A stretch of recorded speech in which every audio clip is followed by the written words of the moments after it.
Doctor JP Maurya, राजकीय महाविद्यालय दौसा से आचार्य भूगोल।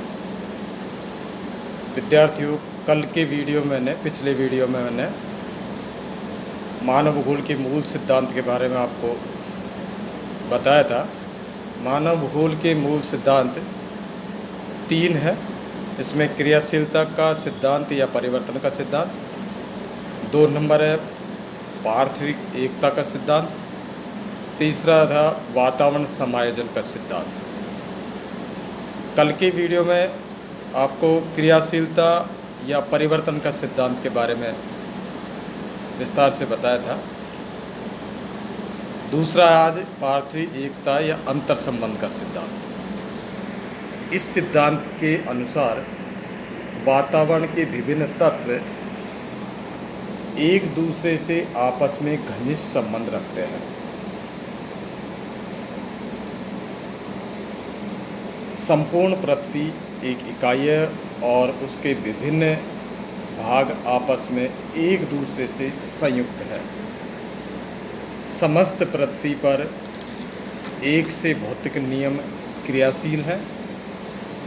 वायुमंडल के कारण पृथ्वी पर जलवायु के नियम समान ढंग से बनते हैं।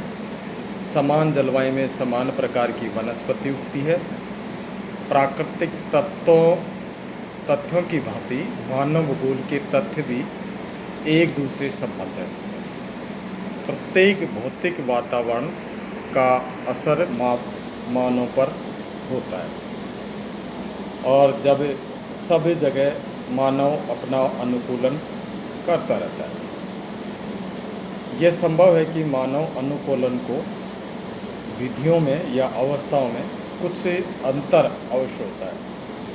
फिर भी किसी प्राकृतिक प्रदेश में सामान्यतः एक ही जलवायु, वनस्पति, मिट्टियाँ और मानव व्यवसाय होता है।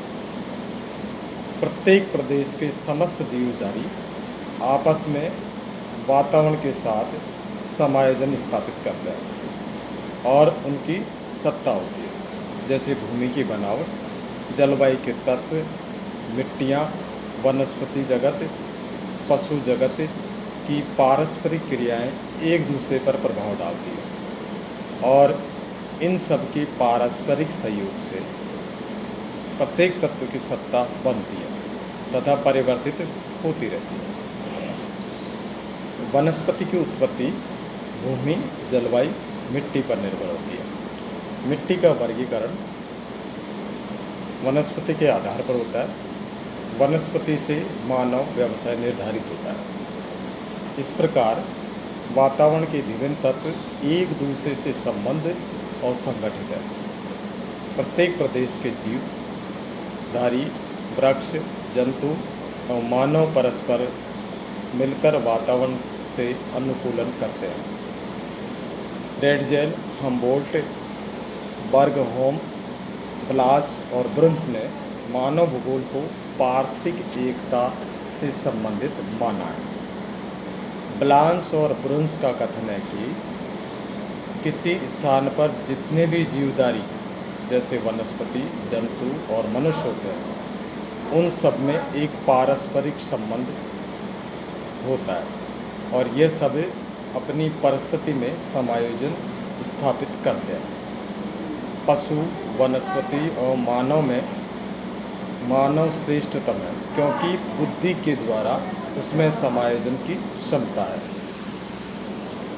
इस प्रकार छोटे से छोटा भौगोलिक अध्ययन अलग अलग तथ्यों तक सीमित नहीं रहता। यदि उसका उद्देश्य संपूर्णता पर निर्विचार करता है, उस उदाहरण के लिए गांव और नगर एक स्वतंत्र इकाई नहीं है, वरन उसका आधार पर मिट्टियाँ, उसका आधार पर मिट्टियाँ जिनसे उसको भोजन प्राप्त होता है, वह जलवायु है जिससे वह रहता है, वह वातावरण में है जिसमें वह जीवित रहता है। इस प्रकार हम पृथ्वी की एकता के विचार को व्यापक देखते हैं। 3 नंबर है वातावरण समायोजन सिद्धांत। इस सिद्धांत में मानव विभिन्न प्रदेशों के वातावरण द्वारा निर्धारित की गई सीमाओं के अंदर अपनी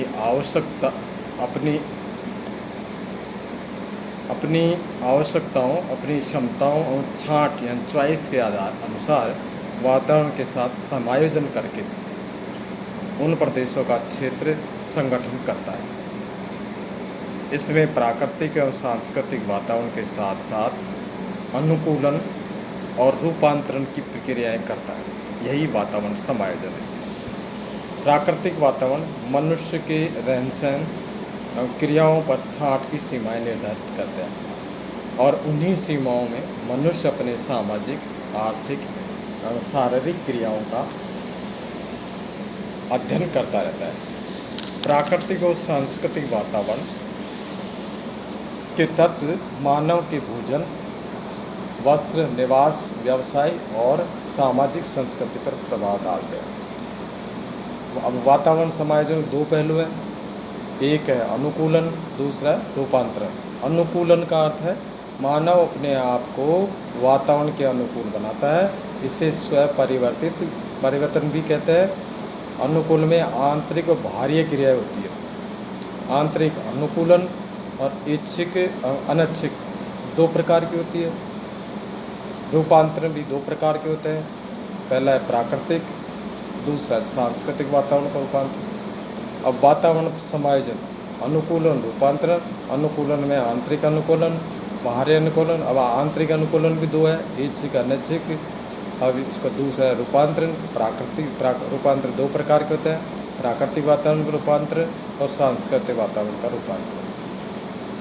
धन्यवाद विद्यार्थियों। इस प्रकार आज हमने मानव भूगोल के मूलभूत 3 सिद्धांत थे, इसके बारे में आपको बताया। आप इसको पूर्णतः अध्ययन कीजिए, इसको पढ़िए। धन्यवाद।